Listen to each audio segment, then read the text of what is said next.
तक वो लेट करेगा वो 1 रुपया उसके हिसाब से उसको अदा करना होगा, देना होगा।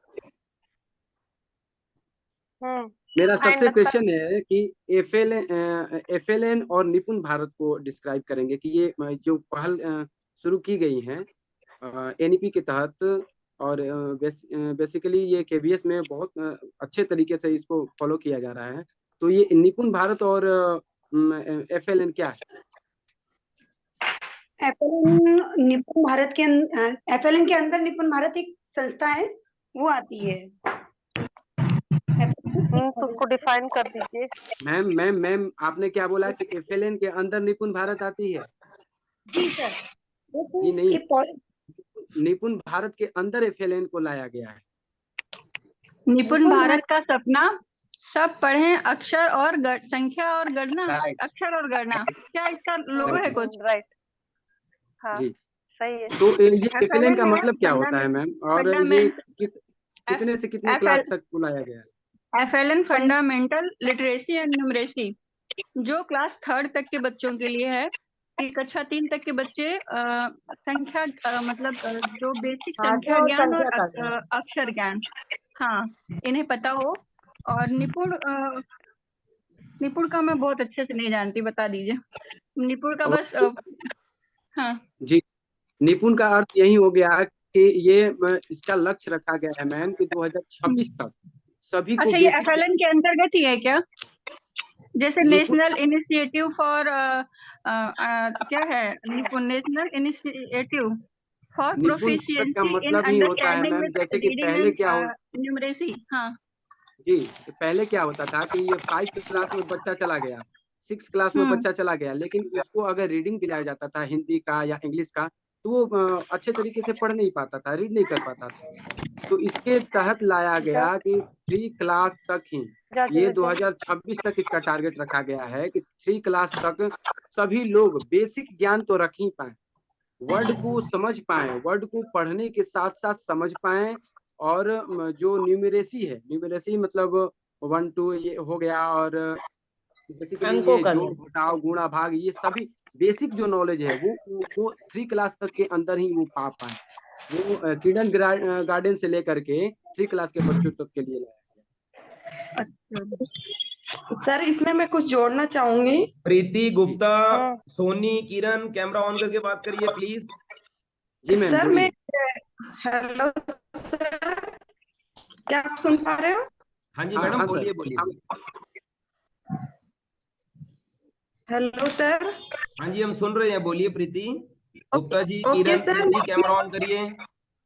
सर कैमरा ये सर, मैं कोई पब्लिक पैलेस पे हूँ, तो आई थिंक आप वॉइस सुन पा रहे होंगे। ओके मैडम, बट अगली बार आप सर ध्यान ये, रखें।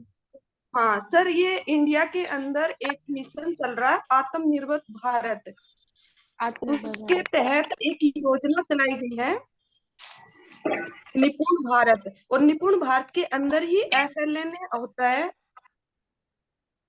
Yes sir. हाँ जी सब सुन रहे हैं, बोलिए आप आराम से प्रीति। हाँ, आत्मनिर्भर भारत एक अभियान चल रहा बहुत बड़ा, जो पूरे देश के अंदर है, उसके अंदर निपुण भारत और उसके बाद एफएलएनए है। तो एफएलएनए का मतलब है कि हमें लिटरेसी एंड न्यूमरेसी जो 8th क्लास तक के बच्चे की डिफाइन की गई है, कि जो लिटरेसी और न्यूमरेसी जिस क्लास में हमें अचीव करनी है, वो बाकायदा क्लास में मेंशन कर दी गई है कि इस क्लास की ये लिटरेसी न्यूमरेसी होगी, वो 1 साल में हमें उसके आउटकम्स लेने पड़ेंगे। ओके यस शालिनी, यहाँ हिंदी के बहुत अच्छे अच्छे लेक्चरर से आप क्वेश्चन पूछ सकते हैं, कुछ अलका से, सोनी से, विजय मैडम से। They will reply the best answers for you. Vijay madam, you can also put Prahlad is there, you all can discuss. Yes. जी सर। विजयलक्ष्मी मैम, मेरा आपसे एक क्वेश्चन है। अगर पीटीएम मतलब पेरेंट्स टीचर मीटिंग में अगर कोई जो पेरेंट्स है वो बहुत ज्यादा चिल्ला रहे हैं और दूसरे पेरेंट्स भी डिस्ट्रैक्ट हो रहे हैं उस चीज से, तो आप उस सिचुएशन में उनको कंट्रोल कैसे करोगे?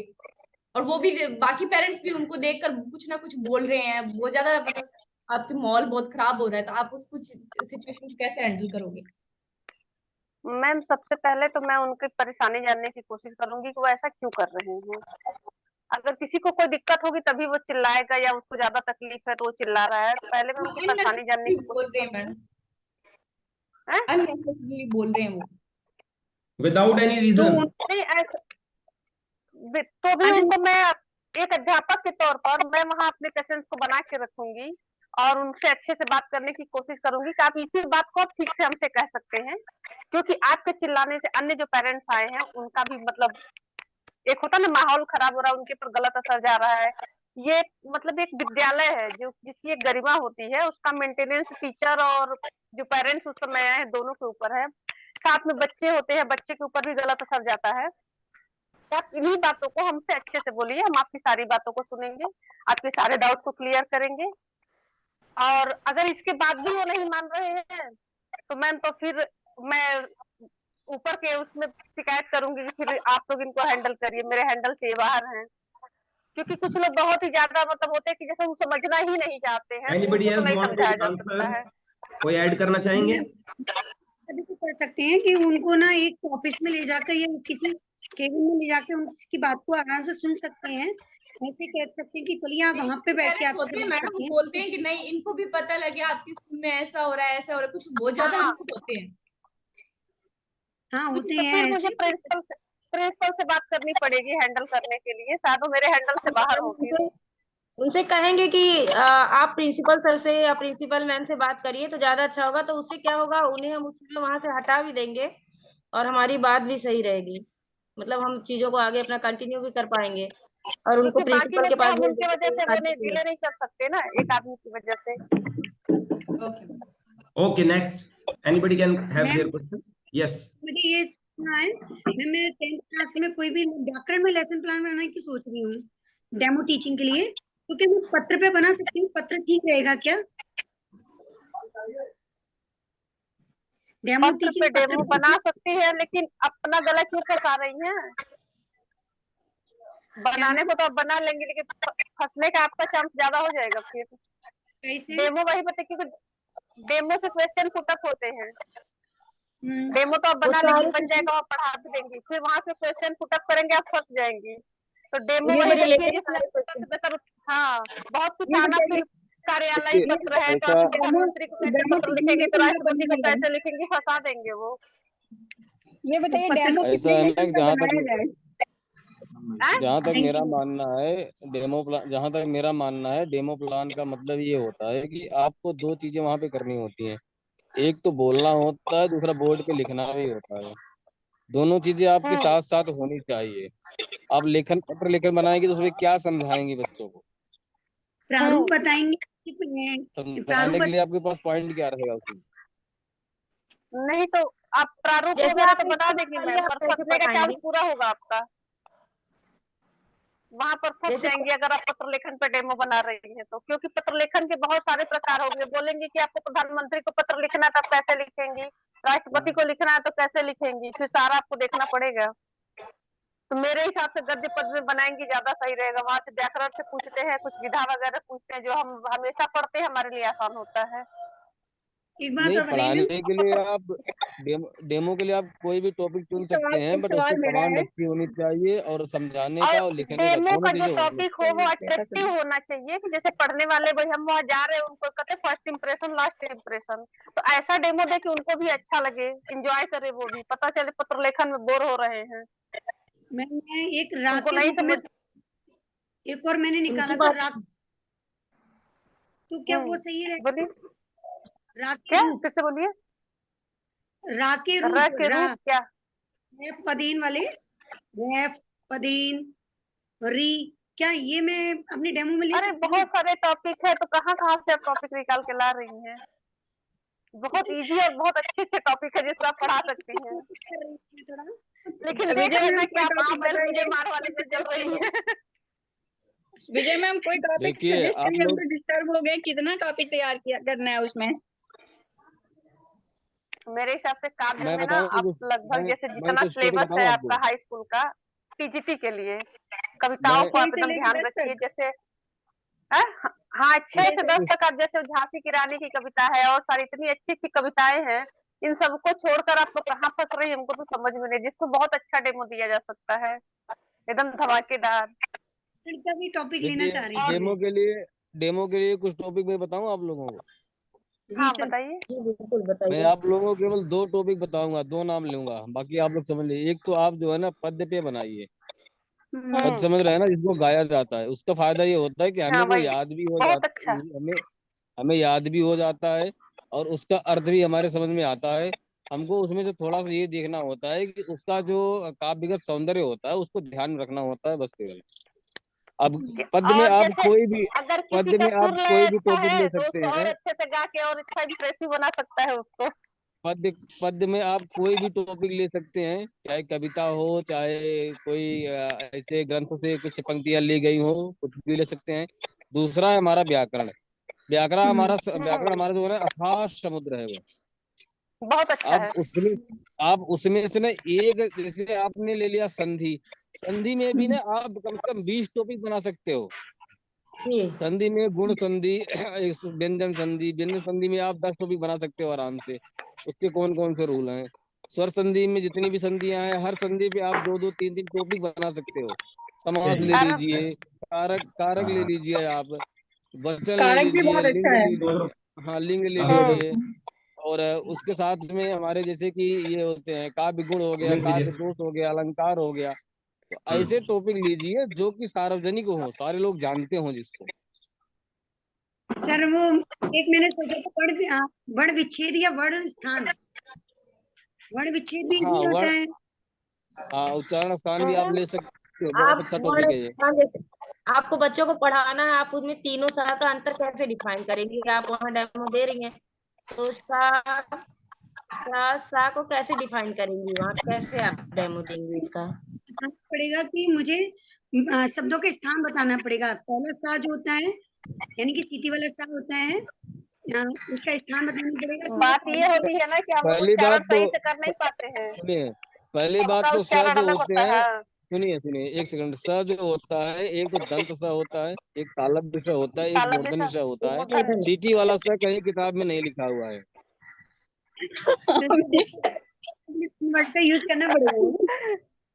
नहीं, जैसे ऐसे नहीं आप होता है ना। वहाँ डेमो देंगी तो कहीं आप डेमो देंगी कि किताब हमें में बच्चों को समझाना है, तो सीटी आप वाला मैम बच्चों किसी को किताब में समझाने के जरूर अच्छा, हिसाब नहीं से लिखा हुआ चलिए है स्थान सर, लेकिन स्थान मैं कहाँ पे मैं पड़ेगा? मैं इसी से वाला मैं सा इसी पर से एक प्रश्न पूछना चाहूंगा आप लोगों से। मैं डेमो बता रही हूँ मैं सा पर आपको। जो तीनों सा का उच्चारण स्थान है, जो बड़ा सा होता है ये गले के एकदम पास से आता है। मूर्धन्य सा जो है गले के बीच से आता है, जो दंत सा दांत के पास से आता है। अगर किसी को क से सुनिए, बनाना हो तो यहाँ से अच्छा, मेरा इस तो स को लेकर के ही प्रश्न है आप सभी लोगों से। जो श है, स और श, ये तीनों किस प्रकार के शब्द हैं? ये किस प्रकार के व्यंजन है? ये सॉरी, शब्द नहीं, व्यंजन। किस प्रकार के व्यंजन है ये? कौन से? ऊष्म कौन से? ऊष्म व्यंजन है, ऊष्म व्यंजन है। देखिए, श और ह। सब उष्म है, ऊष्म उष्म व्यंजन उष्म है। है। मैम एक क्वेश्चन है मैम, रश्मि मैम से। हाँ सर बोलिए। मैम कई बार हम लैपटॉप को ओपन करते हैं पहले तो यस और नो पूछ ले प्रहलाद से। Prahlad, the answer is right. बना रहे हैं जी सर। श्र उसमें व्यंजन नहीं है, तीनों श और ह नहीं, है। स ह उस व्यंजन में आते हैं ना सारे। नहीं, इनको उसमें व्यंजन इसलिए कहते हैं कि इनको जब हम ऊष्म इन्हें व्यंजन बोलते कहते हैं। हैं। हाँ, क्यों उष्मा कहते ज्यादा हैं? निकलती है। क्योंकि उसमें गर्माहट के साथ एक, जैसे आप हमारे बोलेंगे मुंह एक से रगड़ वायु भी बाहर होता है निकलती है, और थोड़ा सा गर्माहट जिससे जैसे हाँ मुक्ति कंपन उत्पन्न होती है, गर्माहट ज्यादा होती है तो मतलब उसमें। एक कंपन उत्पन्न होती है। रश्मि मैम राइट राइट। कई बार हम हाँ कंप्यूटर या जी। लैपटॉप को ओपन करते हैं तो बहुत स्लो रिस्पॉन्ड करता है मैम, उसके पीछे पॉसिबल रीजंस क्या है मैम? सर बहुत सारे रीजंस हो सकते हैं सर। हमारे मोबाइल मतलब लैपटॉप में बहुत सारी टेम्परेरी फाइल्स हो गई हो सर, या फिर हमारा जो बैटरी है उसमें भी थोड़ी मतलब पावर कम हो बैटरी में, मैम तो वो भी बैटरी हो सकता है ऑप्टिमाइजेशन इशू सर। 100% है, टेम्परेरी फाइल्स भी नहीं है, रिसाइकल बिन भी एम्प्टी है। सर वो बहुत ज़्यादा हमारा सिस्टम है वो बहुत ज़्यादा फुल है उसमें, जो हम बोल सकते हैं इंटरनल मेमोरी बहुत ज़्यादा फुल है। तो कभी कभार ये चीज़ हमारे मोबाइल में भी आती है कि मोबाइल स्टार्ट करता है तो उसे प्रोसेस होने में बहुत टाइम लगता है, तो हमारा जो स्पेस है वो बहुत ज़्यादा भर जाता है, और उस वजह से हमारे सिस्टम में कभी कभार कॉम्प्लिकेशन आता है उसमें पूरी फाइल्स को रीड करना, क्योंकि सारा का सारा डेटा रैम में आता है या हमारा उठ के, तो रैम को प्रोसेस करने में बहुत टाइम लग जाता है सर कभी कभार। सेकेंडरी मेमोरी से सारा डेटा रैम में आता है, तो सर उसको धीरे धीरे अगर, ताकि हम इसीलिए बोलते हैं कि हमारा परमानेंट जो हमारा सिस्टम है उसमें जो भी टेम्परेरी फाइल है आप उसको हाथ क्या डिलीट करते जाएं, या जो भी आपका रिसाइकिल बिन है उसको भी आप डिलीट करते जाएं। तो इस वजह से सर, ताकि वो हमारा जो सिस्टम है वो ताकि सही से चले सर। नहीं तो हम एक्सटर्नल, हमें हार्ड डिस्क लगानी पड़ती है, एक्सटर्नल हमें यूज करना पड़ता है उसको करने के लिए सर। मैम कई बार हम किसी प्रोग्राम को अनइंस्टॉल करते हैं, तोलाराम वेलकम। कंट्रोल पैनल में जाके किसी प्रोग्राम को अनइंस्टॉल करते हैं, उसके बाद भी उसका रेजिड्यू रह जाता है, उसको कैसे रिमूव करें? सर एक्चुअली जब भी हम कोई प्रोसेस, जब भी हमने कोई सॉफ्टवेयर इंस्टॉल किया तो हम कंट्रोल पैनल में जाकर उसको अनइंस्टॉल करते हैं। तो सर वो हाँ, तो सर उसमें भी हमारा कुछ रह जाता है, तो सर वो हमारी जो सी ड्राइव होता है विंडोज में जाकर, सी ड्राइव में वहां पे जाके हम उसको कर सकते हैं इंस्टॉल। वहां पे सी ड्राइव में जो आपका लिंक है या जो भी आ रहा है वो, उसमें आप देख सकते हैं सर उसको इंस्टॉल करने का। बाकी सर आप आपका रिसाइकिल बिन में भी अगर है तो वहां से भी आप उसको इंस्टॉल कर सकते हैं। बाकी सर अगर हमारा वो करंट में यूज आ रहा है तो नहीं कर सकता हम उसको इंस्टॉल। जी सर। वर्ड और MS एक्सेल को प्लीज डिफाइन करिए। MS वर्ड और MS excel, sir MS excel जो होता है वो स्प्रेडशीट्स होती है हमारे उसमें, जो भी जैसे हमारा कंपनी है उसका पूरा डेटा है, आपने जो भी जैसे हमारी बैलेंस शीट वगैरह है तो वो सब हम एक्सेल में बना सकते हैं सर। और MS वर्ड में आप सिंपल डॉक्यूमेंट फाइल्स वगैरह बनाते हैं अपनी, जैसे आप बच्चों के लिए प्रेजेंट कर रहे हैं, कुछ भी डॉक्यूमेंट्स बना रहे हैं, उनके लिए क्वेश्चन पेपर वगैरह बना रहे हैं, तो वो सब काम हम सर MS वर्ड में करते हैं सर। एप्लीकेशन लिखना वगैरह सब MS वर्ड के अंदर MS आएगा। वर्ड में होती है सर। और MS एक्सेल में आप जब टेबल फॉर्मेट में जो डेटा ले रहे हैं ना सर, टेबल आप उस पे फॉर्मेट जैसे कि सम किसी का कर रहे हैं, पेमेंट आप उसका पेमेंट चार्ट उसमें बनाना कोई हो। भी मैथमेटिकल फंक्शन आप कर रहे हैं तो वो आप MS एक्सेल में आराम से कर सकते हैं सर। मिस्टर जैसे तोलाराम, हमें यू वांट बच्चों टू का पॉइंट रिजल्ट समथिंग, बनाना कुछ है, पॉइंट देना चाहोगे? रिजल्ट बनाना है तो वो हम MS एक्सेल में कर सकते हैं sir. Yes mister Tolaram. Ma'am एक क्वेश्चन मुझे बताइए जी कि सर। क्या बोलते हैं soft skill and hard skill क्या होता है? मैम सॉफ्ट स्किल्स हमारे जैसे बोलने का तरीका होता है, हमारा वे ऑफ कम्युनिकेशन है ना, हम कैसे उस चीज को समझा रहे हैं, वो सब शायद हमारा सॉफ्ट स्किल में आता है। और हार्ड स्किल का मैम मेरे को आइडिया नहीं है, शायद हार्ड स्किल में क्या होता है।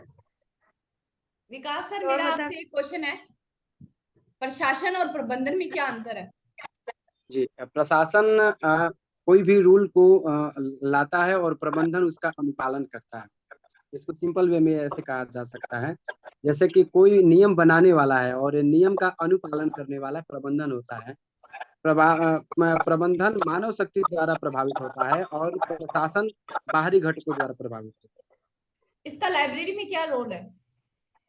लाइब्रेरी में रोल ये है मैम कि जैसे कि कोई रूल को बनाया गया है, जैसे कि कमेटी बनती है, जैसे लाइब्रेरी कमेटी बनती है, उस कमेटी में कम से कम 5 मेंबर तो होने ही चाहिए, जिसमें कि प्रिंसिपल हो गए, स्कूल के सीनियर टीचर हो गए, सीनियर सेकेंडरी स्कूल के सीनियर टीचर हो गए, और प्लस में 6 से लेकर के 12 तक के कोई भी 2 विद्यार्थी को ले लिया जाता है, जिसमें कि वो बताते हैं कि कौन से बुक को लाया जाए लाइब्रेरी के अंदर, ताकि बच्चे पढ़ने में रुचि दिखा सके। कौन सा इंसाइक्लोपीडिया वगैरह हो गया, या कोई भी मैगजीन मंगानी है तो किस टाइप की मैगजीन मंगाई जा सके। तो ये रूल बनाया गया, लेकिन रूल वहां से बन गया, अब रूल को पालन करना मेरे हाथ में है, जैसे कि लाइब्रेरियन के हाथ में है। उस रूल को आप कैसे पालन, वहां से रूल तो बन के आ गया कि आपको ऐसे ऐसे करना। रूल को पालन करने के बाद वो जो जैसे कि स्टॉक वेरिफिकेशन हो गया, तो उसमें भी हमको टीचर के साथ मिलकर के वेरीफाई करना होता है, और जो वेरीफाई हमने कर दिया टीचर के साथ मिलकर, टीचर देख लिए, तो वो जितना बुक है अभी मेरे पास, जितने डैमेज हो चुके हैं, उन सब का स्लिप हम दे देंगे टीचर को, क्लास टीचर जो होते हैं उनको दे देंगे, और वो उस तरह से वेरिफिकेशन हो गया। तो रूल बन के आया कमेटी से और पालन किया लाइब्रेरियन ने। तो इस तरह से प्रशासन वहां से हुआ और प्रबंधन ने किया। सर मेरा एक क्वेश्चन है, अगर हम कोई सॉफ्टवेयर बना रहे हैं लाइब्रेरी मैनेजमेंट सिस्टम का, तो आप मुझे बताइए उसमें क्या क्या रिक्वायरमेंट होनी चाहिए सबके लिए हम ये क्वेश्चन।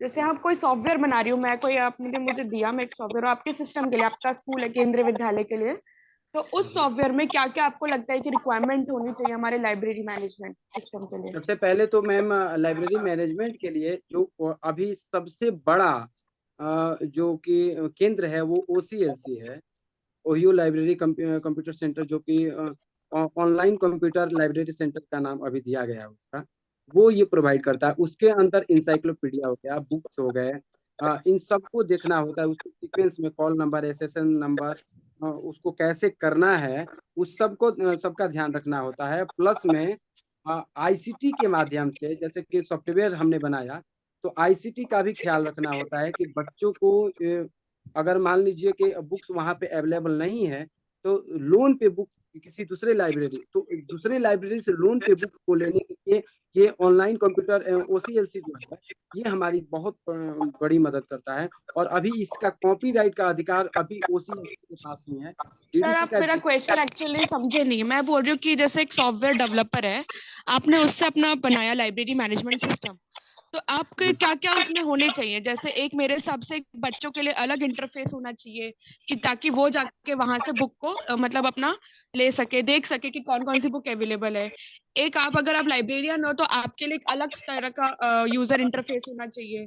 तो इस तरह से आपकी रिक्वायरमेंट क्या क्या है, ये मेरा क्वेश्चन है सर। मैम, जहाँ तक कि मैं इसको ये कर पा रहा हूँ, बिल्कुल ठीक बोल रही हैं आप कि किंडर गार्डन के बच्चों के लिए अलग होना चाहिए, 12th तक के 12th स्टैंडर्ड के बच्चों के लिए अलग होना चाहिए। प्लस में टीचर्स जो हैं उनके लिए अलग, सबके अलग अलग पार्ट्स बने हुए होते हैं, उनका अलग लिंक दिया होता है, लिंक शेयर कर दिया जाता है। उस टाइप से वहाँ पे जा करके वो अपने इच्छा अनुसार जो भी बुक्स देखना चाहे वहां से वो अर्जित कर सकते हैं, या वीडियोज वगैरह हो गया, सीडीज, डीवीडीज, वीडियो जितने भी हो गया वो वहां से जाकर के प्राप्त कर सकते हैं। हाँ, मेरा एक प्रश्न है हिंदी में कि नई कविता की विशेषता बताइए, और नई कविता में लघु मानव से क्या अर्थ है? नई कविता और शतोत्तरी कविता, जो जिसको एक ही कहते हैं, जो लगभग आपके जगदीश गुप्त के नए पत्ते से 1954 से इसका प्रकाशन माना जाता है। उनकी एक पत्रिका निकली थी, नए पत्ते। तो नई कविता में जो लघु मानव है, जो सबसे छोटा मानव है, जो जो आपके मजदूर वर्ग है, जिन पर लोगों का ध्यान नहीं जाता है, उनके बारे में कविताएं की गई हैं, जिसको लघु मानव की प्रतिष्ठा कही गई है। और नई कविता में एक संतरास और एक होता ना कुंठा का युग था, क्योंकि उस समय जब हम आजादी से जैसी उम्मीद किए थे वैसी आजादी हमको मिली नहीं। तो वो क्षोभ हमारे कविताओं में उस समय के जो तत्कालीन कवि हैं उनकी कविताओं में दिखता है कि वो जो सोचे थे वैसा हुआ नहीं। जैसा वो सोचे थे कि हमारा देश आजाद हो जाएगा, हम बहुत तरक्की करेंगे, इसके उलट हुआ कि राजनीतिक भ्रष्टाचार हो गया और चीजें हो गई, देश में भुखमरी आ गई, उसके बाद रोजगार के संकट उत्पन्न हो गए। तो ये सारी चीजें वो अपने कविता के माध्यम से वो कहते हैं। और कुछ उसमें एक अहम बात भी है, वो अपने निजी कविताओं को भी कहते हैं, निजी विचार को भी कहते हैं। और आप नई कविता के माध्यम से बहुत से शायर वगैरह भी निकले, जो 1900 आपका इमरजेंसी वगैरह लगा था, इसमें जेपी आंदोलन में आपके दुष्यंत कुमार की कविताओं को ही नारा बना दिया गया था, अगर आप जानती होंगी तो ये क्या था कि उस समय की व्यवस्था से ये लोग क्षुब्ध थे। कहाँ कहे है ना, कहाँ तो तय था चिरागा हर एक घर के लिए, कहाँ चिराग मयसर नहीं शहर के लिए। तो ये क्या था, ये उनकी जो जैसे जो भुगते हैं, जो सोचे थे जो नहीं हुआ, उसको उन्होंने अपने कविताओं के माध्यम से व्यक्त किया है। अच्छा, एक बात बताइए, एक बात बताइए कि प्रयोगवाद में भी निराशा और कुंठा था, और नई कविता और शतोत्तरी कविता में भी है, तो दोनों एक ही है या उनकी अलग निराशा कुंठा थी, इनकी अलग है? प्रयोगवाद में जो निराशा और कुंठा है वो अहम व्यक्तित्व अपने वो सेल्फ लेकर चलते, उन्होंने समाज को नहीं लिया है। उनका जो कुंठा व्यक्तिगत है, लेकिन जो नई कविता की कुंठा है वो अपना भी है और सामाजिक भी है, जो समाज में जो व्याप्त हो रहा है। दूसरे की जैसे कि मजदूर वर्ग की, पीड़ित वर्ग की, शोषित वर्ग की भी कुंठाओं का उन्होंने जिक्र किया है। तो इन दोनों में यहाँ अंतर हो जाता है, क्योंकि प्रयोगवाद में निजी कुंठा है और यहाँ सामाजिक कुंठा भी है और अपनी कुंठा भी है, दोनों है। सर मेरा एक क्वेश्चन है, लाइब्रेरियन डे और लाइब्रेरी वीक कब कब मनाया जाता है, बताएंगे? 12 अगस्त को मनाया जाता है। 12 अगस्त 12 अगस्त को क्या मनाया जाता है मैम? Librarian day. ओके, और लाइब्रेरी डे कब मनाया जाता है? लाइब्रेरी डे एक मेरा क्वेश्चन सिचुएशन जैसा जी मैम सबसे है, जैसे आप लोग की नियुक्ति मानते हैं, आप लोग प्लेन एरिया से हैं, कोई भी आंसर इसको पूरा कर लेते हैं। लाइब्रेरियन डे 12 अगस्त को, ठीक है आपने बोला।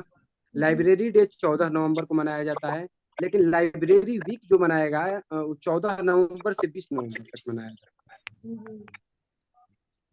जी मैम, विजया लक्ष्मी मैम। हाँ, जैसे आप सभी लोग प्लेन एरिया से हैं, अगर आपकी पहली पोस्टिंग जैसे नागालैंड, लद्दाख वगैरह कहीं भी हो जाती है, तो आप वहाँ कैसे सरवाइव करेंगे? क्योंकि आप एक नए वातावरण से, आप प्लेन एरिया से पहाड़ पे जा रहे हैं, जो कि आपके लिए बिल्कुल नया होगा, आपके साथ होम सिकनेस भी हो सकती है, तो आप कैसे वहाँ पे सरवाइव करेंगे? सबसे पहले मुझे लगता है हमें आपको फिजिकली फिट करना पड़ेगा अपने आप को, एक्सरसाइज वगैरह करके, क्योंकि आपका ऑक्सीजन लेवल पहाड़ लेवल पे कम हो जाता है। तो हमें एक तो शारीरिक मेहनत करके या एक्सरसाइज वगैरह करके अपने आप को उस चीज के लिए करना पड़ेगा, ढालना पड़ेगा वहाँ के एनवायरनमेंट के लिए। इसका आंसर हमारे ऑलरेडी सिलेक्टेड कैंडिडेट दे सकते हैं एनबीएस में। Mister Tolaram, you are already staying out of your home very far, Andaman and all these places. So I want you should give the justified answer to madam. Okay, please try. Thank you sir. Madam actually मैं अभी नागालैंड में he posted हूँ। Yes, yes. ये He is already working, so definitely ये आपको ज्यादा अच्छा guidance बता सकते हैं और एक्सपीरियंस। राजस्थान स्टेशन पे है ही। हाँ, मैं राजस्थान के बूंदी डिस्ट्रिक्ट से हूँ मैडम। हाँ। तो यहाँ पर आने से पहले मेरे को तो बिल्कुल नहीं पता था। लोग बोलते थे कि नागालैंड ऐसा है वैसा है, मेरे को तो ये भी नहीं पता था कि पूरा का पूरा जो नॉर्थ ईस्ट है वो माउंटेन मतलब हिली स्टेशन है, मतलब हिली एरियाज है, मेरे को नहीं पता था। ठीक है, यहाँ आने के बाद में पता चला कि मतलब एकदम से पूरा का पूरा मतलब माउंटेन पर ही बसा हुआ है पूरा नागालैंड। मतलब पूरा नागालैंड प्लेन में है नहीं, भले ही मणिपुर और आसाम जो हैं वो प्लेन में हैं, लेकिन नागालैंड पूरा mountain. Mister Tolaram 1 minute left, जल्दी बताइए अपना आंसर प्लीज, है थोड़ा सा जल्दी। हाँ हाँ, तो यही है कि मैडम यहाँ पर हमें कुछ ज्यादा वो एडजस्ट करने की जरूरत नहीं है, क्योंकि हम एक्चुअली ये फैमिली से आते हैं वो मिडिल क्लास फैमिली है।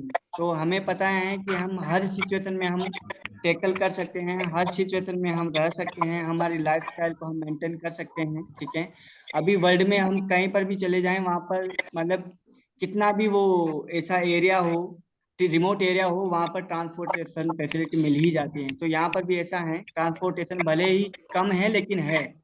तो हमें कहीं पर भी पोस्टिंग मिलेगी, भले ही अंडमान निकोबार में भी मिलेगी, तब भी हमें वहां पर कोई दिक्कत नहीं होगी, हम टैकल कर लेंगे।